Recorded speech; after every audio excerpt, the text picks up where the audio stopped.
Hello student, welcome to my YouTube channel maths वाले गुरुजी। तो आज मैं आपके सामने लेकर आया हूँ कक्षा 9 की गणित। कक्षा 9 की गणित में हम इकाई 1 में पढ़ने वाले हैं। सबसे पहले किसके बारे में? संख्या पद्धति के बारे में। तो सबसे पहले संख्या पद्धति में हम संख्याओं के बारे में जानेंगे कि इस इकाई में हमें क्या पढ़ना है। तो संख्या पद्धति में सबसे पहले हम सीखेंगे वास्तविक संख्याओं के बारे में। वास्तविक संख्याएं। वास्तविक संख्याओं में के दो प्रकार होते हैं।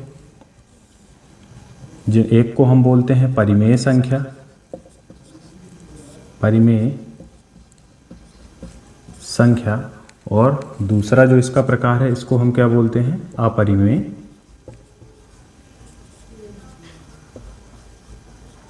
संख्या। तो परिमेय संख्या और अपरिमेय संख्या के बारे में हम इस इकाई में पढ़ने वाले हैं।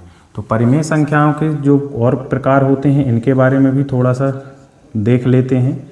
अच्छा, परिमेय संख्याएं क्या होती हैं? परिमेय संख्याएं वे संख्याएं होती हैं जिन्हें हम P/Q के रूप में लिख सकते हैं।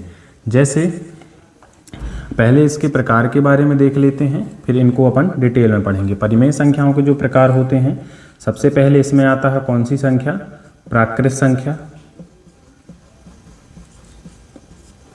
प्राकृत संख्या के बाद इसके बाद आता है पूर्ण संख्याएं।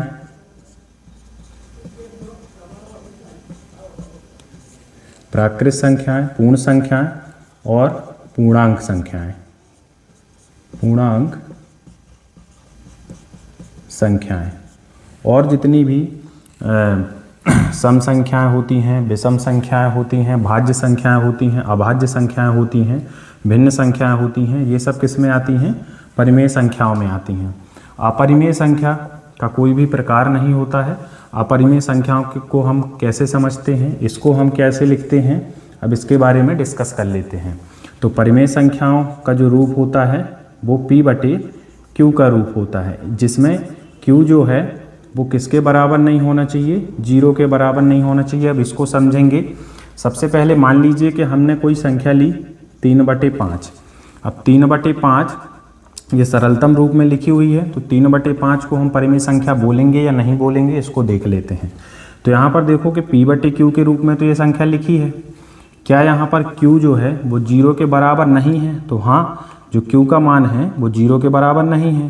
तो यहाँ पर हम क्या कह सकते हैं कि 3/5 जो है एक परिमेय संख्या है। कौन सी संख्या है? परिमेय संख्या है। इसी तरह हम यदि लिखें 3/0, तो क्या 3/0 एक परिमेय संख्या है? नहीं है। क्यों नहीं है? क्योंकि Q जो है यहाँ पर 0 के बराबर नहीं होना चाहिए, जबकि इस संख्या में क्या है? Q 0 के बराबर है। तो ये जो संख्या होगी वो क्या होगी? परिमेय संख्या नहीं होगी। ना तो इसे परिमेय संख्या बोलेंगे और ना ही इसे अपरिमेय संख्या बोलेंगे, क्योंकि इसका जो मान होगा वो निश्चित नहीं होगा। अब हम एक और संख्या ले लेते हैं। मान लीजिए हमने केवल 3 लिया, तो 3 को हम क्या लिख सकते हैं? 3/1 तो लिख ही सकते हैं। तो इसको हम P/Q के रूप में लिख लिया हमने। तो ये जो कंडीशन थी ये भी फॉलो हो गई। अब यहाँ पर देखिए कि Q बराबर नहीं है 0 के। Q किसके बराबर है यहाँ पर? 1 के। मतलब Q 0 के बराबर नहीं है, तो 3 भी एक क्या हो जाएगी? हमारी एक परिमेय संख्या हो जाएगी, जो कि प्राकृत संख्या भी है, पूर्ण संख्या भी है और पूर्णांक संख्याएं भी है। जितनी भी भिन्न संख्याएं होती हैं वो सभी भी किसकी होती हैं? परिमेय संख्याएं होती हैं। अब यहाँ पर परिमेय संख्या जो होती हैं वो ऋणात्मक भी हो सकती हैं और धनात्मक भी। परिमेय संख्या कैसी होती हैं? ऋणात्मक भी हो सकती हैं, धनात्मक भी हो सकती हैं। 0 भी एक क्या है? परिमेय संख्या है। अब 0 कैसे है परिमेय संख्या, इसके बारे में देख लेते हैं। 0 को हम क्या लिख सकते हैं? 0/1, क्योंकि इसका मान भी 0 ही आता है। तो इसको हमने P/Q के रूप में लिख लिया। Q का मान 0 के बराबर क्या है? नहीं है। तो ये क्या हो जाएगी? परिमेय संख्या। P का मान 0 के बराबर हो सकता है, लेकिन Q का मान किसके बराबर नहीं होना चाहिए? 0 के बराबर नहीं होना चाहिए। ठीक है, तो इस तरह ये क्या है? एक परिमेय संख्या। अब अपरिमेय संख्याओं के बारे में थोड़ा सा देख लेते हैं। अपरिमेय संख्याएं क्या होती हैं? यहाँ पर जो रूट के अंदर जितनी भी संख्याएं लिखी होती हैं उनको हम क्या बोलते हैं? अपरिमेय संख्या बोलते हैं। या ऐसी संख्याएं जो दशमलव के बाद जिन संख्याओं का कोई निश्चित क्रम नहीं होता, दशमलव के बाद जिन संख्याओं का कोई निश्चित क्रम नहीं होता, उनको भी हम क्या बोल सकते हैं? अपरिमेय संख्याएं बोल सकते हैं। ठीक है, अब अपन चलते हैं इनके प्रकार भी हमने देख लिए कि प्राकृत संख्या क्या है, परिमेय संख्या है, पूर्ण संख्या भी क्या है, परिमेय संख्या है, पूर्णांक संख्या भी क्या है, एक परिमेय संख्या है। अब अपन क्या करते हैं, इनको अलग अलग डिस्कस कर लेते हैं। तो चलिए एक एक करके सभी को डिस्कस कर लेते हैं। सबसे पहले हमें परिमेय संख्या दी हुई थी, तो परिमेय संख्याएं जो हैं इसकी हम क्या लिखेंगे, परिभाषा लिखेंगे। ऐसी संख्याएं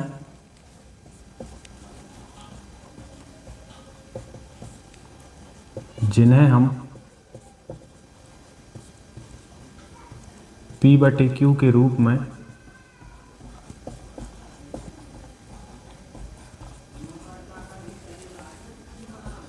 लिख सकते हैं, जहां Q जो है बराबर नहीं है 0 के और Q बराबर नहीं है 0 के, P और Q पूर्णांक हैं। P और Q क्या होंगे, पूर्णांक होंगे। यहाँ पर उदाहरण लिख लेते हैं। उदाहरण में हमें 3/4 -7/8 ये भी लिख सकते हैं कि यहाँ पर ये जो संख्याएं होती हैं वो ऋणात्मक भी होती हैं और धनात्मक भी होती हैं। 0 भी एक कैसी संख्या है, परिमेय संख्या है, तो इसको भी अपन क्या लिख सकते हैं, उदाहरण में लिख सकते हैं -7/15 -2।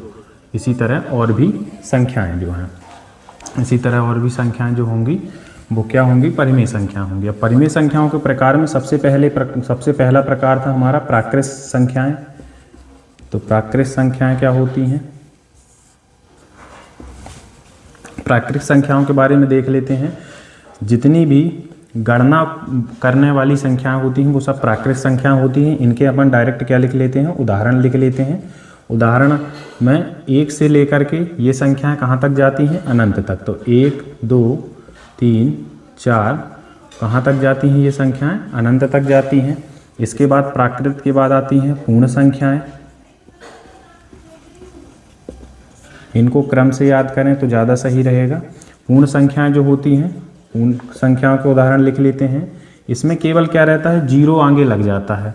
ये जो प्राकृत संख्याएं है ना, इसके आगे 0 लग जाता है। बाकी सभी प्राकृत संख्याएं होती हैं, क्या होती हैं, पूरी प्राकृत संख्याएं यहाँ तक अनंत तक ये भी जाती हैं। इसके बाद आती हैं पूर्णांक संख्याएं। पूर्णांक संख्याएं, तो पूर्णांक संख्याओं के उदाहरण लिख लेते हैं। ऐसी संख्याएं, ये जो संख्याएं होती हैं वो ऋणात्मक भी होती हैं। तो यहाँ पर हम अनंत से यहाँ पर ऋण की संख्याएं भी कुछ लिख लेते हैं। ऋण 2 ऋण 3 और ऋण यहाँ पर क्या हो जाएगा 1, और यहाँ पर क्या आएगा 0। 0 के बाद क्या आएगा 1 2 3 और ये आगे कहाँ तक, धनात्मक पूर्णांक, धनात्मक संख्याओं तक। जितनी भी धनात्मक संख्याएं होंगी वो सब क्या होंगी, पूर्णांक संख्याएं। जितनी भी ऋणात्मक संख्याएं होंगी वो भी सब क्या होंगी, पूर्णांक संख्याएं। और यहाँ पर 0 भी क्या होगी, एक पूर्णांक संख्या होगी। तो ये हमने परिमेय संख्याओं के बारे में देखा। अब हमको देखना है अपरिमेय संख्याओं के बारे में। तो अपरिमेय संख्याएं जो होती हैं, इनकी जो परिभाषा है हमें वो इसी तरह लिख देनी है। बस केवल क्या लिखना है कि ऐसी संख्याएं जिन्हें हम P/Q के रूप में नहीं लिख सकते हैं वे क्या होती हैं, अपरिमेय संख्याएं होती हैं। अब इसके उदाहरण लिख लेना है। तो उदाहरण में हम क्या लिखेंगे, जैसे √3 हो गया, √5 हो गया, और यहाँ पर हम क्या लिख सकते हैं, पाई भी एक क्या होती है, अपरिमेय संख्या होती है। पाई का तो मान आप लोगों को याद ही होगा 3.14 और 22/7 होता है। और यहाँ पर ऐसी संख्याएं जिनका दशमलव रूपांतरण अनावसानी अनावर्ती होता है। तो अनावसानी अनावर्ती के बारे में आगे पढ़ेंगे। सबसे पहले देख लेते हैं कि यहाँ पर जो संख्याएं, ऐसी संख्याएं जो यहाँ पर कोई क्रम, दशमलव के बाद कोई क्रम नहीं दर्शाती हैं, कोई क्रम नहीं दर्शाती हैं और ना तो इनको काटा जा सकता है। तो ये संख्याएं क्या होती हैं, अपरिमेय संख्याएं होती हैं। तो यहाँ पर हमने वास्तविक संख्याओं के बारे में पढ़ा, जिसमें हमने परिमेय संख्याओं के प्रकार देखे, परिमेय संख्याएं देखी, अपरिमेय संख्याएं देखी। अब हम अगली वीडियो में प्रश्नावली की बात करेंगे। तो अभी तक के लिए इतना ही, धन्यवाद।